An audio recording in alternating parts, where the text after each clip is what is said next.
بەهۆی کارنەکردنیان پەرلەمانتارانی عێراق لە موچەی مانگێک بێبەش دەکرێن.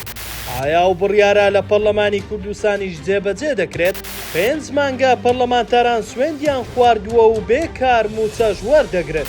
محمود مەشهەدانی سەرۆکی پەرلەمانی عێراق لە دیدارێکی تەلەڤیزیۆنی ڕایگەیاند بەهۆی ئەوەی پەرلەمانتارانی عێراق لە مانگی ڕابردوو هیچ کۆبوونەوەیەکیان نەکردووە، هیچ ئەرکێکی پەرلەمانیشیان جێبەجێ نەکردووە. بەرەو ئەوە دەچین موچەی مانگی ئازاری سەرجەم پەرلەمانتاران ببڕێت. ناوبراو دەژڵێت پارە دەدرێتە کەسێک کە کارێک جێبەجێ بکات. وتیشی بۆ ئەم مەبەستە لەگەڵ لیژنەی فتوای سوننە و شیعە لە گفتوگۆن. ئەو هەنگاوەی پەرلەمانی عێراق لە کاتێکدایە لە هەرێمی کوردستان لە مانگی 11 ساڵی پارەوە پەرلەمانتارانی خولی شەشەمی پەرلەمانی کوردستان سوێندیان خواردووە و موچە وەردەگرن، بەڵام هیچ ئەرکێکیان جێبەجێ نەکردووە.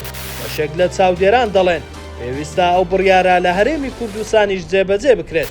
پەرلەمانتاران کە مانگانە زیاتر لە 7 ملیۆن دینار وەردەگرن لەیان ببڕێت و ئەوەشی وەریان گرتووە لەیان وەربگیرێتەوە.